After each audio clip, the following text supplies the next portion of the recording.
foi t'a sauvé. Amen. Vous comprenez bien ça? Amen. C'est lui qui dit, allez au sacrificateur, va trouver les sacrificateurs. Il était lui-même plus qu'un sacrificateur. Il était un souverain sacrificateur. Or, la souveraineté de la sacrificature donnait que les sacrificateurs souverains avaient le droit de confesser les péchés pour le monde, pour le peuple, par une fois par an. C'est lui-même qui avait le droit d'entrer là où il y avait l'arche et implorer la grâce de Dieu. Et cet homme va revenir auprès de Jésus.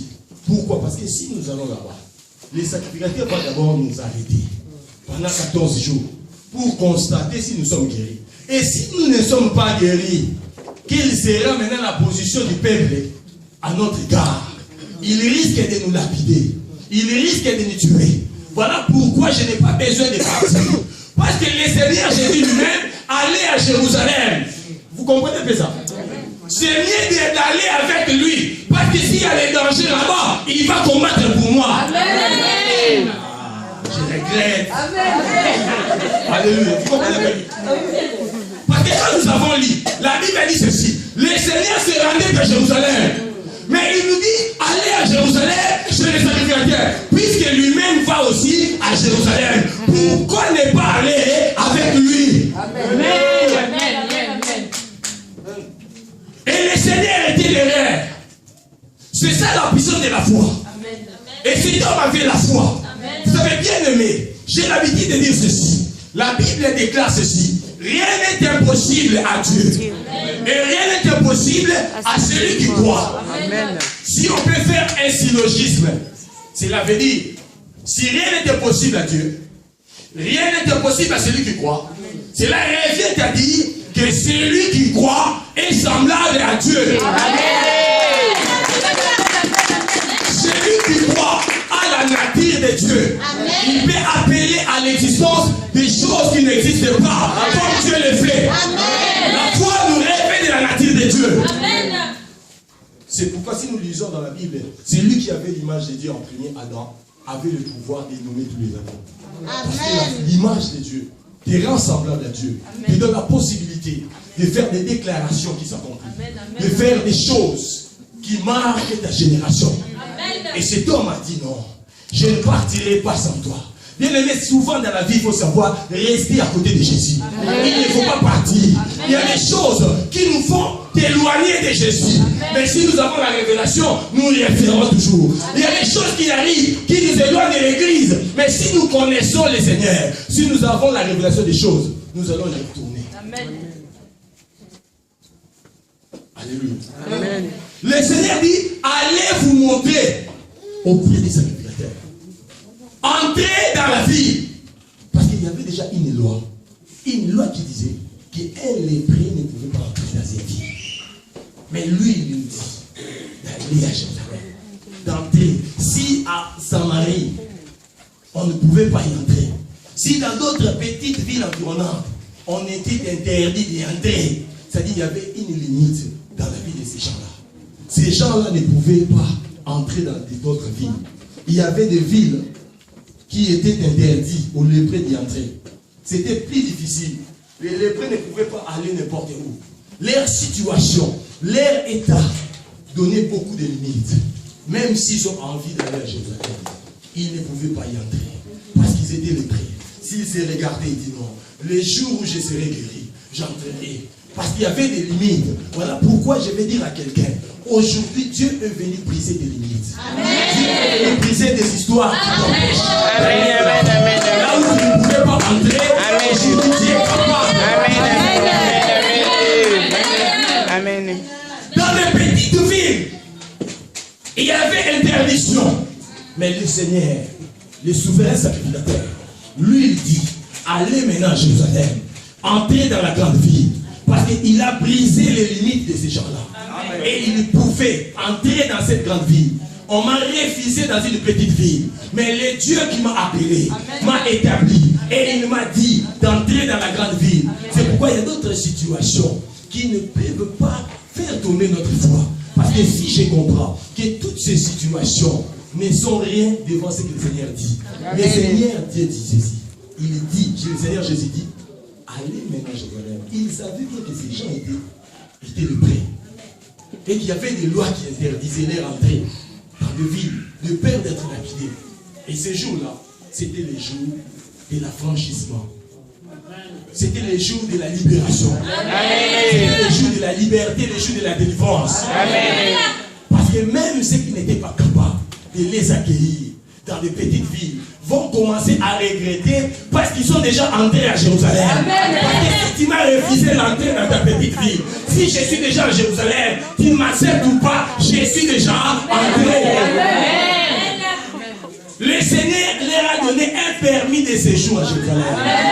Je ne pouvais pas rester en Galilée. Je ne pouvais pas rester à Bethphagée. Je ne pouvais pas rester à Bethanie. Je n'ai pas besoin de toutes ces choses. Parce qu'il y a une grande ville qui m'attend. Il y a un endroit qui m'attend. Il y a une chose qui m'attend. Moi, je vais dire ceci. Il ne faut pas regretter dans la vie. Parce que tu as raté l'occasion de faire telle ou telle autre chose. Mais ta rencontre avec le Seigneur ouvrira des portes devant toi. Alléluia. Amen. Et quand ils sont partis, la Bible déclare que c'est pendant la marche qu'ils se sont vus guéris. Alléluia. Pendant qu'ils marchaient, pendant qu'ils parlaient, pendant qu'ils continuaient, ils n'avaient même pas prêté attention. Vous savez, les choses de Dieu, ça s'est fait d'une manière extraordinaire. Amen. La Bible dit que Dieu est grand, mais sa grandeur nous échappe. Amen. La grandeur de Dieu consiste à se manifester dans des petites choses. Si vous attendez la bénédiction comme ça, à bras ouverts, vous risquez de ne pas avoir la bénédiction. Or, un homme des fois, lui ne fait que marcher. Il ne fait qu'obéir. Il marche. Pendant qu'il marche, les choses changent. Pendant qu'il marche, la situation change. Pendant qu'il marche, les blocages changent. Pendant qu'il marche, moi, continue seulement à marcher. Ne regarde pas les critiques, ne regarde pas ce que les autres disent. Continue seulement à marcher. C'est le Seigneur de gloire, le lieu de privilège. C'est lui qui chante une chose que l'autre personne ne fait. Alléluia. Amen. Nous connaissons tous l'histoire des enfants d'Israël. Quand ils sont sortis de l'Égypte, au lieu de marcher, ils ont commencé à s'inquiéter. Ils étaient là, ils criaient. Alors Dieu pose la question. Il dit à Moïse, pourquoi tous ces cris? Pourquoi? Je vous ai dit de marcher, n'est-ce pas? Marche par la foi. Marchons par la foi. Si vous allez me marcher, je n'ai pas besoin de me poser des questions. Parce que si je me pose des questions, je n'aurai pas de réponses. Mais si je marche, je continue, je fonce, je prie, le combat, le critique, les situations difficiles, je marche. Il y a la solution du fait. Ils étaient là, les enfants d'Israël. Ils devaient marcher. Vous savez, moi j'ai l'habitude de dire que moi je suis qui comme une femme accoucheuse. Vous savez, une femme accoucheuse, qu'est-ce qu'elle dit? Même si la maman veut accoucher, la maman plaît. Ah, j'ai mal. Cette femme dit quoi? Pousse. Pousse. Pousse. Pousse. Parce que si tu t'arrêtes, l'enfant meurt. Même si tu dis, ah maman, ça fait mal. La femme dit quoi? Pousse. Il t'encourage toujours. Puisqu'il y a les douleurs, puisque la bénédiction s'approche, puisque l'enfant s'approche. Alléluia. Amen. C'est pourquoi même si tu me trouves dit apôtre, moi à la maison ça ne va pas. Les enfants sont malades. Je te dis maman, pousse. Pousse. Pousse. Je ne comprends pas. On ne m'a même pas payé. J'ai rempli des formulaires. J'ai envoyé là-bas. On m'a dit que je n'aurais pas de l'argent. J'ai beaucoup de parties. Je ne sais pas ce que je vais faire. Je te dis, continue. Ne recule pas. Plus que tu marches, plus que les choses changent. Plus que tu marches, plus que les choses changent. Alléluia. Les enfants d'Israël étaient devant la mer. Le peuple a commencé à crier. Le peuple a crié. Et Dieu était étonné de voir le peuple qui a déjà vu le miracle en Égypte, qui a expérimenté sa puissance, avoir peur des épées qui sont de la tête du pharaon. Alléluia. Amen. Il dit à Moïse, pourquoi tout s'écrit? C'est-à-dire, moi, Dieu ne s'attendait même pas qu'il y ait écrit. Il dit, mais pourquoi tout s'écrit? Dit au peuple de marcher. Vous comprenez ça? Amen. Amen. Il dit, il y a les Égyptiens. Il dit, il y a les... Dieu dit, dit au peuple de marcher. Même s'il y a les Égyptiens, même s'ils ont des chars, même s'ils ont tout ce qu'ils ont, mais dites au peuple de marcher. Et devant, il y avait une mer. Derrière, il y avait les Égyptiens. Bien aimé, c'était comme dans un chemin sans issue. Une voie sans issue. Tu ne sais même pas par quel chemin passer. Tu ne sais même pas quelle sorte de prière faire. Tu ne sais même pas. Maintenant, il faut prier à genoux, ou bien coucher par terre, donner la dîme, donner des offrandes, ou faire quoi? Tu es dans une position sans issue. Derrière, il y a les armées de Pharaon. Devant, il y a la mer. Mais Dieu dit, dit au peuple de marcher. Marche seulement. Vous comprenez ça? Et Dieu dit, les Égyptiens que vous voyez, vous ne verrez plus jamais. Marchez seulement. Vous savez qu'est-ce qu'il dit à l'hiver? Les enfants d'Israël ont raté l'occasion de marcher sur la mer. Vous comprenez ça? Dans la pensée de Dieu, il fallait que les enfants d'Israël passent sur la mer. Parce que Dieu dit de marcher. Comme ils ont eu peur, Dieu dit à Moïse, alors, comme vous avez peur, comme j'ai juré à Abraham de vous donner la terre, étant seulement des bâtons de diable. Et quand il a soulevé sa main, il y a eu une ouverture. Mais la pensée de Dieu est de faire quoi? De faire marcher le peuple sur la mer. Mais comme ils ont raté cette occasion, quand le Seigneur lui-même est venu, lui-même a marché sur la mer. Et tous ceux qui étaient capables à cette époque-là est aussi capable, réalisable aujourd'hui. Vous comprenez que ça? Amen. Et le Seigneur lui-même a marché sur l'eau pour confondre la sagesse des sages, l'intelligence des intelligents, la mathématique des mathématiciens, la biologie des biologistes, la géographie des géographes, l'histoire des historiens. Alléluia. Amen. Il y avait une loi qui disait, c'est lui qui a créé ce théorème, il s'appelle Archimède. Les physiciens les connaissent. Il dit, tout corps plongé dans l'eau s'enfonce toujours. Oui. Il dit que tout corps, si vous prenez quelque chose, tout un corps, vous posez ça sur l'eau, ça va toujours s'enfoncer. Mais quand le Seigneur est venu, il a surpassé cette loi. Il a marché. C'est là où moi j'ai compris. Si on a foi au Seigneur, on va confondre les lois établies. Même si dans la famille, il y a une loi. Même si dans les quartiers, il y a une loi. Il y a des lois qui déclarent que les gens ne vont pas se marier. Il y a des lois qui déclarent que les gens ne vont pas travailler. Il y a des lois qui déclarent que les gens ne seront pas bénis. Au-dessus des lois de Dieu, au-dessus de ces lois, il y a des lois de Dieu. Amen. Mais il faut seulement faire quoi? Il faut marcher. Amen. Et quand Dieu a ouvert les chemins dans la mer, le peuple d'Israël ont traversé. Mais ces jours-là, c'était les tombeaux des Égyptiens. Amen. Vous comprenez ça? Amen. C'est là moi j'ai l'habitude de dire que si Dieu ouvre un chemin pour son enfant, une porte pour son enfant, ses ennemis ne pourront jamais en profiter. Amen. Si tes ennemis veulent faufiler pour entrer, en tout cas ce jour-là, ce sera dans vous comprenez bien? Et ce jour-là, c'était une bénédiction pour les enfants d'Israël, mais c'était les tombeaux des Égyptiens. Ils avaient des tombeaux sans croix. Ils avaient des tombeaux sans nom. C'est pourquoi moi j'ai dit à tous mes ennemis, combattez-moi comme vous voulez, mais vous aurez des tombeaux sans croix. Amen. On oubliera même qu'on t'a enterré ici, parce que ta mort sera dans une mer. Là où il n'y a pas possibilité de placer une pierre tombale. Et j'ai l'habitude de le dire, le Seigneur Jésus a dit ceci. Quand il est mort à la croix, il dit, Père, pardonne-les, car ils ne savent pas ce qu'ils font. C'est pas ce qu'il a dit. Mais s'ils savent ce qu'ils font, qu'est-ce qu'il faut faire d'eux?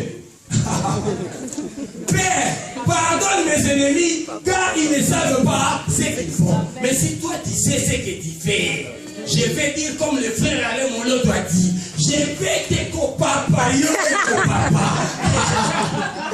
Copapa en français c'est quoi? D'ailleurs c'est bien de dire ça seulement l'Ingala. Si vous ne comprenez pas l'Ingala, en tout cas désolé, que le Saint-Esprit t'aide pour que tu comprennes ce mot. Alléluia. Amen. Que le Saint-Esprit t'explique ça au nom de Jésus. Amen. Alléluia. Amen. Le Seigneur a dit, Seigneur, pardonne-leur, car ils ne savent pas ce qu'ils font. Mais si j'ai remarqué que toi tu sais ce que tu fais, que toi tu me combats tous les jours, en tout cas c'est moi qui te souffrir. C'est moi qui t'attaquerai. C'est moi qui commencerai les combats. Puis dans ces temps-ci, on ne recule plus. Devant les situations, le Seigneur a dit, c'est lui qui a la foi, devant une montagne, il part. Devant une montagne, on ne pleure pas. Parce que je suis confiant en Dieu. Si tu te lèves, je me lève. Si tu parles, je parle. Parce qu'il y a parole contre parole. Le diable était venu. Il est venu vers le Seigneur. Après le baptême, il dit, si tu es réellement le Fils de Dieu, parle pour que cette pierre devienne un pain. Vous comprenez ça? Le diable lui-même dit, si tu es réellement le Fils de Dieu, parle pour que cette pierre se change en pain. Peut-être vous comprenez mal le diable. Vous savez, il n'y a pas parmi quelqu'un qui a pris beaucoup de temps avec Dieu qui regarde. Il était avec Dieu pendant longtemps. Il connaît aussi la parole. C'est pourquoi quand les démons étaient chassés du fou de Gadara, ils ont dit, mais pourquoi tu es venu nous chasser avant les temps?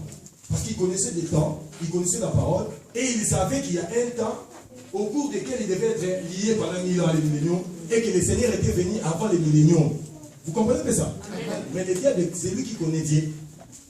Il était un chérubin protecteur aux ailes déployées, il marchait sur des sardoines, des topazes, des émeraudes, des escarboucles, ainsi de suite, selon Ézéchiel chapitre 28. Mais ce diable est là, il était en face de Jésus. Il dit, si tu es fils de Dieu, parle à cette pierre. Cette pierre se changera en pain. En d'autres termes, il voulait dire ceci.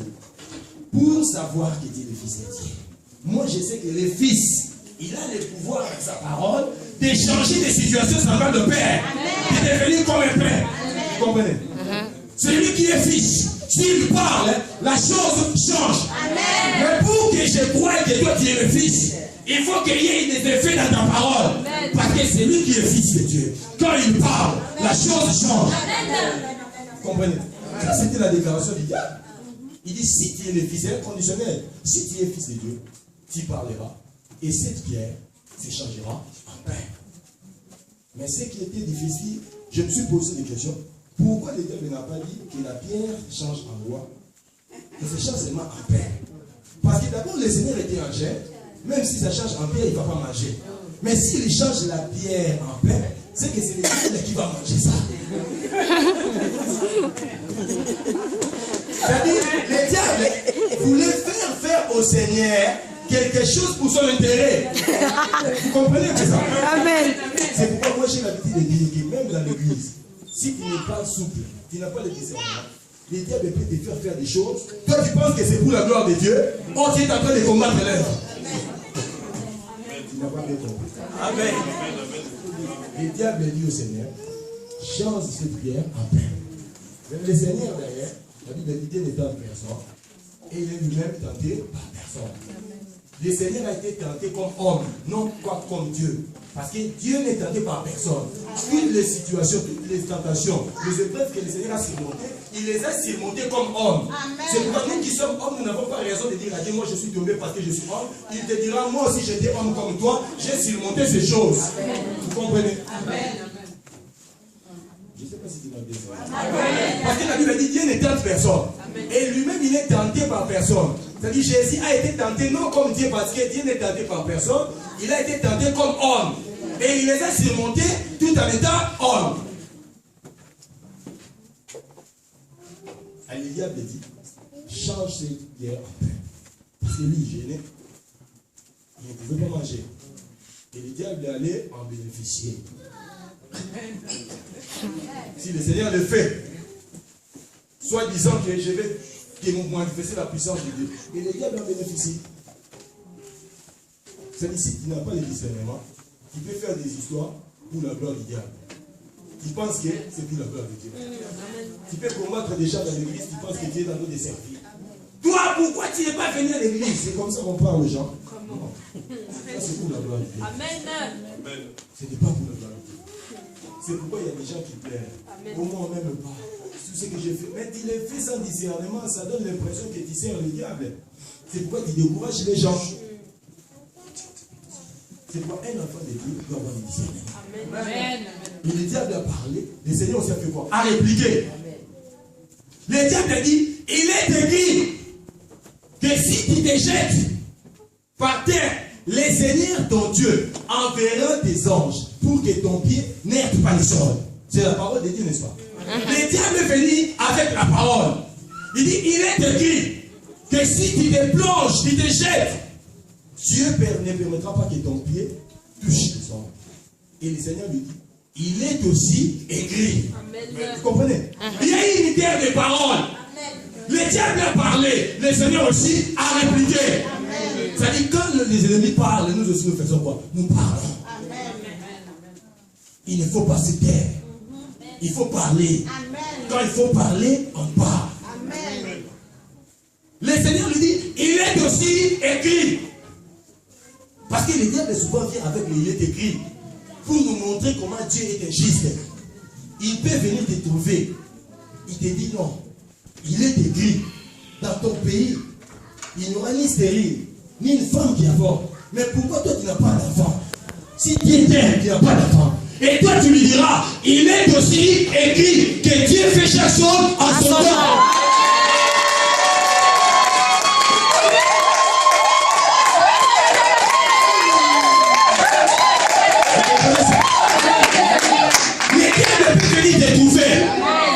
Il te dit non, moi je sais qu'il est écrit. Je n'ai jamais vu un fils abandonné. C'est il est écrit, hein? Ni sa postérité mania son père.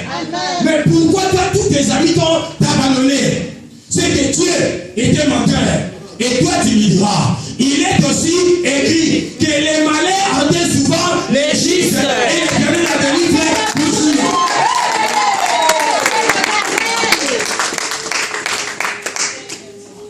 Est-ce que vous comprenez? Il peut venir te trouver avec la parole. Il te dit, regarde autour de toi. Regarde à gauche. Comment tu as les combats. Les ennemis te combattent. Il est écrit ceci. Que Dieu donne la victoire à ses enfants. Tu seras la tête et non la tête. Pourquoi il y a toujours des combats dans ta vie? Et toi tu me diras, il est aussi écrit que 1000 tombent à ta gauche, 10 000 tombent à ta droite, tu ne seras jamais à terre. Même s'il y a 1000 personnes à gauche, même s'il y a 10 000 à droite, je ne serai jamais à terre. Je vais résister contre les attaques de vos ténèbres. S'ils se lèvent, je me lève. Voilà pourquoi il faut parler. Les enfants de Dieu ne parlent pas. Les journaux parlent. Si vous lisez un journal, ça donne un message. Les téléphones sonnent. Il y a des cris. La pluie donne un bruit quand il pleut. Même la montre, si vous faites comme ça, il y a des tics, tics, tics, tics. Mais pourquoi toi, tu ne parles pas? La Bible dit, ils l'ont vaincu à cause du sang de l'agneau et par la parole de leur témoignage. La victoire de tes ennemis se trouve dans ta bouche. C'est pour cette raison, les jours où Pharaon voulait libérer les enfants d'Israël, il dit à Moïse, je vous laisse partir, mais bénissez-moi. Mais la question que je me pose, c'est grand Pharaon qui avait des chars, il avait presque tout. Il dit à Moïse, il demande la bénédiction près de Moïse. Parce que la bénédiction de nos ennemis se trouve dans notre bouche. Amen. Voilà pourquoi la Bible dit, si vous priez pour eux, il y aura des charbons dans sur la terre. Et la Bible dit prier pour vos ennemis. Mais comment je vais prier pour eux si je ne les connais pas? Comment je vais prier? Je vais les connaître, Seigneur. Montre-moi ces ennemis pour que je les frappe.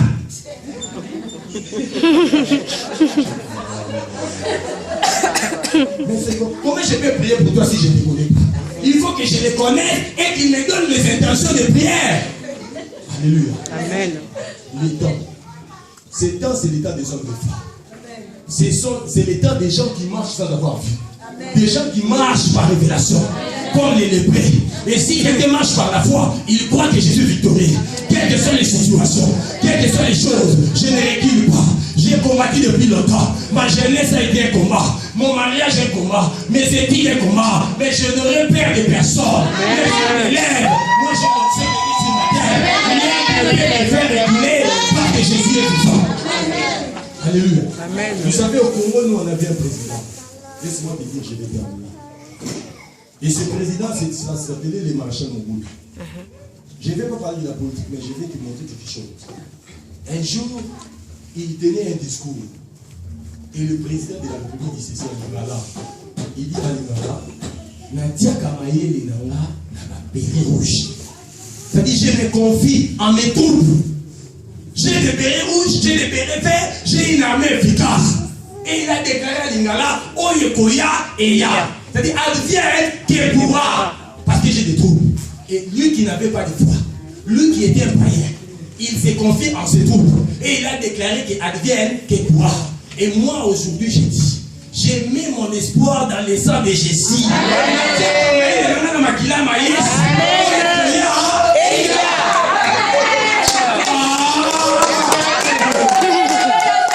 Comme Jésus est vivant, comme Jésus est vivant, comme il a déjà parlé, advienne qui pourra. Vous savez, quand David a reçu l'onction, l'onction de David, c'est l'image de l'onction de Christ. David a été loin avec une corde. Parce que Saoul a été loin avec une viole. Mais le tour de David, quand David devait être roi, on a utilisé une corde. Je me suis dit, pourquoi Dieu a utilisé la corde?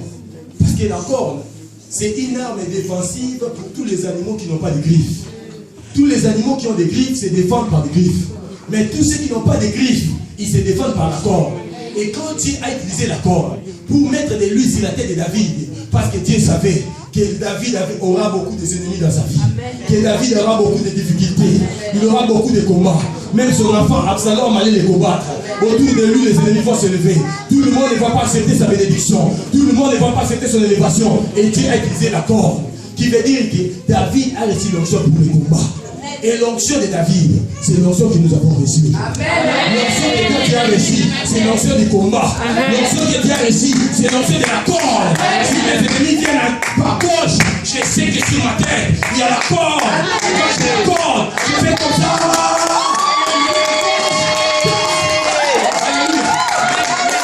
J'ai la corde avec Dieu. J'ai l'onction de Dieu. Si tu viens à gauche, je n'ai pas peur. J'ai reçu l'onction. L'onction de la corde. Je suis combattu depuis ma jeunesse. Mes études étaient un combat. Ma vie était un combat. Les fiançailles un combat. Le mariage un combat. Le ministère un combat. Je n'aurai pas peur de toi. Je n'aurai pas peur des ennemis. Parce que j'ai la corde.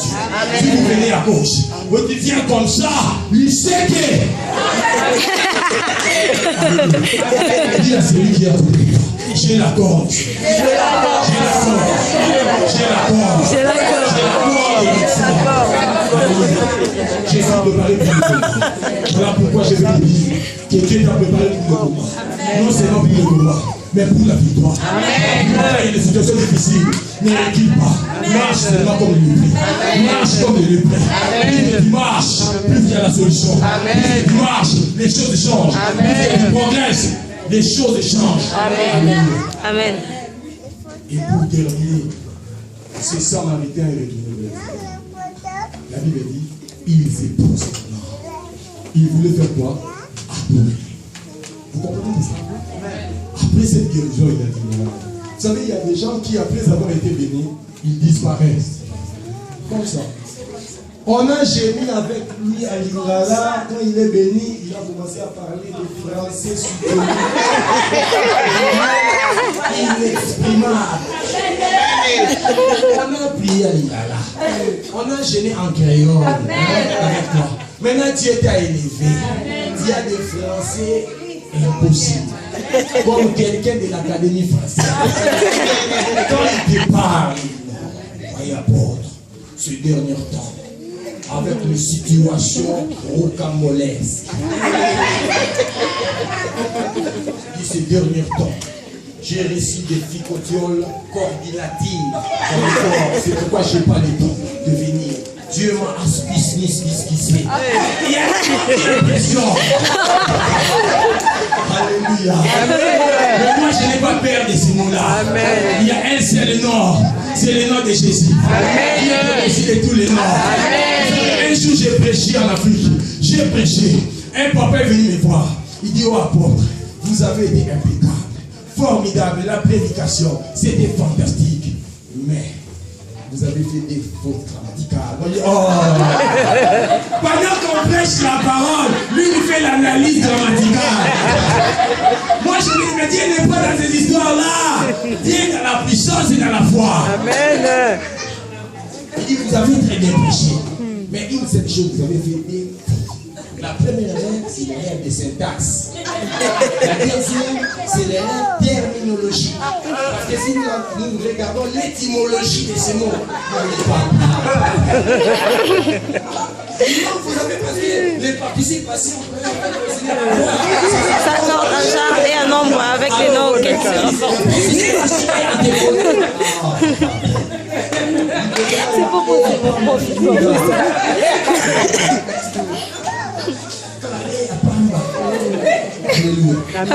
Dieu comme ça. C'est pourquoi vous savez, moi j'aime les mamans. Vous savez, même les mamans, quand ils prient, ils s'en foutent de toutes ces histoires. Quand ils prient, mais Seigneur, si tu ne me bénis pas, mes enfants. Quand les papas ils prient, ils prient comme ça. Seigneur, oh notre Dieu, nous te rendons grâce infiniment parce que tu es. Vous comprenez? Les mamans, quand ils prient, ils peuvent même coucher par terre. Ils disent, Seigneur, si tu ne me bénis pas, oh Seigneur. J'ai une maman camerounaise avec nous.